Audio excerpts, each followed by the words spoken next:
अब उनको पूरा पढ़ना है द डीएनए, क्योंकि एनसीईआरटी में भी लिखा हुआ है पूरा डीएनए के बारे में। तो अब अपन पूरा डीएनए को डिटेल में पढ़ेंगे कि डीएनए कैसे जुड़ता है, डीएनए क्या होता है। आज अपन डीएनए के बारे में पढ़ेंगे, ठीक है। अब अपन डीएनए डीऑक्सीराइबोन्यूक्लिक एसिड, अब तो आपको रट गया होगा कि डीएनए डीऑक्सीराइबोन्यूक्लिक एसिड, और पहले से ही पता होगा क्योंकि बहुत कॉमन सी चीज है। अब डीएनए, ये तो एक एसिडिक है, ये तो मैंने स्टार्टिंग में ही बताया था कि इसको सबसे पहले आइडेंटिफाइड करा था फ्राइडरिच मिश्चर ने 1869 में। और ये क्वेश्चन बिल्कुल आता ही आता है क्योंकि ये बहुत इंपॉर्टेंट है, ये बहुत इंपॉर्टेंट है, ये आता ही आता है कि ये किसको, डीएनए को मतलब आइडेंटिफाई फर्स्ट किसने करा था। तो ये बिल्कुल आपने याद रखना है कि फ्राइडरिच मिश्चर ने, इसलिए मैंने यहाँ पर भी लिखा है हाईलाइट करके। और टर्म वॉज गिवन बाय, ये भी क्वेश्चन आ सकता है पर ये ज्यादा इंपॉर्टेंट है, जकारिस, इसने करा था, ठीक है। अब ये भी मैंने बताया था कि इसमें डीएनए लॉन्ग पॉलीमिनर ऑफ डीऑक्सीराइबोन्यूक्लियोटाइड है, मतलब लॉन्ग चेन है, बहुत सारे न्यूक्लियोटाइड से बनी हुई है, डबल है, ठीक है। अब ये डीएनए नेगेटिवली चार्ज है, ठीक है, डीएनए क्योंकि एक फॉस्फेट ग्रुप जुड़ता है उसके साथ, और फिर वो प्रोटीन, ये भी अपन आगे जाके पढ़ेंगे कि डीएनए नेगेटिवली चार्ज क्यों है, बहुत डिटेल्स में पढ़ेंगे जब डीएनए के बारे में नेक्स्ट वीडियो में मैं बताऊंगी कि डीएनए के कैसे मतलब वो प्रोटीन स्टोन, मतलब उसका पूरा जब स्ट्रक्चर पढ़ेंगे तो अपन उसमें डीएनए में देखेंगे कि डीएनए कैसे नेगेटिवली चार्ज है, ठीक है। अब इन डीएनए, अब डीएनए में पेंटोस शुगर मतलब डीऑक्सीराइबोस रहती है, ठीक है, डीऑक्सीराइबोस शुगर रहती है, और 4 टाइप्स के नाइट्रोजन बेस रहते हैं इसमें, क्योंकि डीएनए में देखा है ना अपन ने, नाइट्रोजन बेस में दोनों आते हैं। जब भी मैंने बताया डीएनए में क्या ये बताया मैंने यहाँ पर AGCT ये वाले नाइट्रोजन बेस रहते हैं, क्योंकि यू तो रहता नहीं है, तो ATGC वाले नाइट्रोजन बेस रहते हैं। अब ये देखेंगे कि ये चलो इसने तो मतलब आइडेंटिफाइड कर दिया डीएनए, अब उसका स्ट्रक्चर ये सब कैसे आया। तो विल्किंस एंड फ्रैंकलिन उन्होंने स्टडी करी थी बाद में डीएनए मॉलिक्यूल की।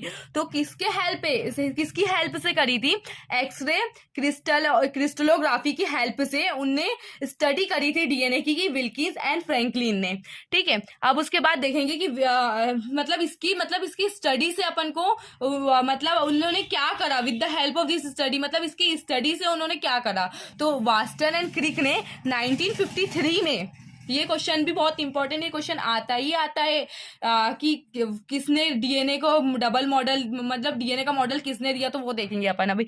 प्रपोज्ड अ डबल हेलिक्स मॉडल, मतलब वास्टन और क्रिक ने डबल हेलिक्स मॉडल दिया डीएनए का 1953 में, और इसके हेल्प से वास्टन और क्रिक ने मॉडल दिया, पर इन दोनों ने मॉडल दिया, पर विल्किंस और ये वास्टन क्रिक ने, ये दोनों ने मॉडल दिया था। विल्किंस और फ्रैंकलिन ने क्या करी थी, स्टडी करी थी। ये विल्किंस यहाँ पर, ठीक है, ये विल्किंस और ये फ्रैंकलिन ने, इन दोनों ने स्टडी करी थी किसकी, डीएनए मॉलिक्यूल की। अब स्ट्रक्चर किसने दिया था, वाटसन ने और क्रिक ने, ठीक है, वाटसन ने और क्रिक ने 1954 में दिया था। तो अवार्ड फिर वाटसन क्रिक एंड विल्किंस को नोबेल प्राइज मिला था इसकी वजह से, 1962 में मिला था, ठीक। फिर उसके बाद देखेंगे अपन कि इसका मतलब मेन पॉइंट, मतलब डबल हेलिक्स मॉडल जब अपन ने बनाया तो उसमें मतलब पेयरिंग, तो उसमें one main hallmark main point of double helix model is complementary base pairing between purine and pyrimidine, मतलब पेयरिंग है इनकी प्यूरिन और पिरामिडिन के बीच में, मतलब इसके बीच में ये जो हेलिक्स मॉडल है ना, तो ये जो जुड़ते हैं तो इनके बीच में प्यूरिन और पिरामिडिन की मतलब पेयरिंग है, बेस पेयरिंग है।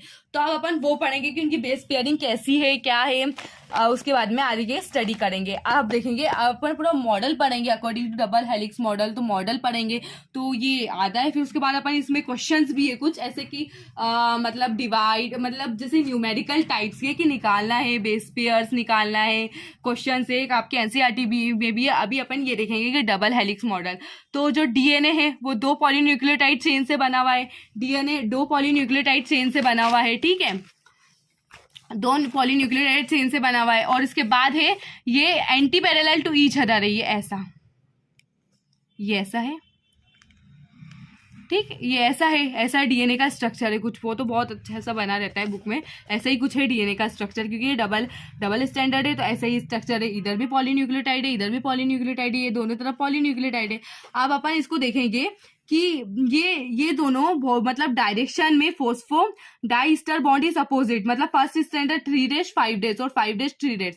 अब इसमें दोनों में जो अपन ने देखा था फोस्फोडाइस्टर बॉन्ड बनाया था, ये फोस्फोडाइस्टर बॉन्ड ये ऐसा अपन अभी अलग अलग देख रहे हैं, ठीक है, डीएनए का ये अलग अलग दिख रहे हैं, डीएनए के 2 है, ठीक है।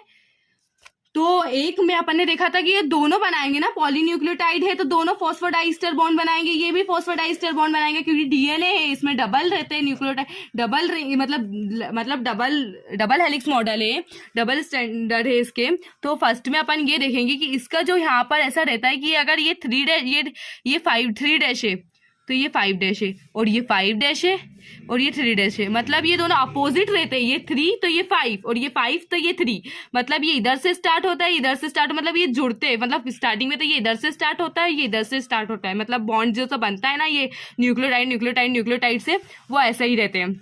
अब ये दोनों मतलब अब ये बीच में अपन ने देखा कि ये तो पूरे अपन ने देख लिया कि फॉस्फोडाइस्टर बॉन्ड कैसे बनता है, और अपन ने देख लिया कि वो कैसे मतलब कौन कौन से वो रहते हैं। अब अपन देखेंगे इन दोनों के बीच का, अब जब ये दोनों डीएनए है, आरएनए में तो कोई ऐसी प्रॉब्लम नहीं रहेगी क्योंकि आरएनए तो एक सिंगल स्टैंडर्ड है, उसमें तो सिर्फ एक ही रहेगा 5 डैश 3 डैश, खत्म। बस अपन को अभी डीएनए के बारे में सोचना है कि डीएनए में कैसे रहता है। अब इन दोनों के बीच में भी तो कोई सा बॉन्ड बना होगा जो इनको रोक के रखा होगा, तो इन दोनों के बीच में ऐसा ये ऐसा मतलब डीएनए, तो इन दोनों के बीच में हाइड्रोजन बॉन्ड बनता है, ठीक है, हाइड्रोजन बॉन्ड बनता है जो इनको स्टेबल करता है, जो पूरे डीएनए ये जो डीएनए का डबल स्ट्रक्चर मॉडल है, डबल हेलिकल स्ट्रक्चर मॉडल, उसको स्टेबिलिटी प्रोवाइड करता है हाइड्रोजन बॉन्ड, क्योंकि ये हेल्ड करता है, दोनों को जोड़े रखता है।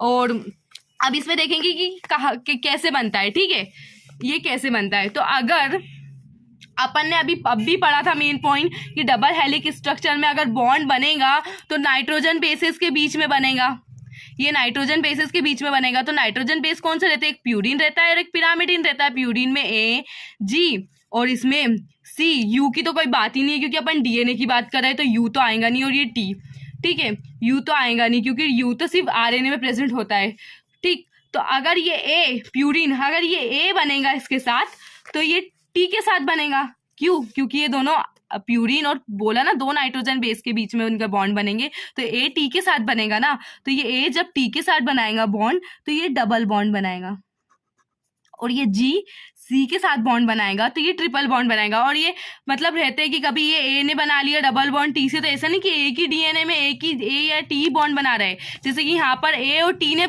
ये जब ए मतलब ये ए बनाएगा तो ये ऐसा है कि ये ए ने बनाया तो फिर टी ने बनाया, फिर जी ने बनाया, फिर सी ने बनाया, मतलब ये बॉन्ड बनाएंगे, मतलब ए डबल बॉन्ड बनाएगा टी के साथ और जी ट्रिपल बॉन्ड बनाएगा सी के साथ, ठीक है। अब उसके बाद अपन ये देखेंगे कि मतलब इसमें ये है कि अपन ने देख लिया कि ए डबल बॉन्ड बनाएगा टी के साथ और सी ट्रिपल बॉन्ड बनाएगा जी के साथ। अब इन डीएनए मॉलिक्यूल एक प्यूरिन का ऑलवेज पेयर करता है विद पिरामिडिन से, मतलब सपोज करो कि एक ए और या जी, मतलब ये हमेशा पेयरिंग करेंगे पिरामिडिन से, हमेशा पेयरिंग करेंगे पिरामिडिन से, इसलिए डीएनए सेम नहीं रहता। अगर डीएनए सेम रहेगा तो अपन फेस सब मिलता जुलता रहेगा, फिर सब एक जैसे दिखेंगे। तो किसी में ए रहता है, किसी में मतलब सी ज्यादा ट्रिपल बॉन्ड बनाता है, आगे पीछे ऐसा पूरा सेम नहीं है इनका।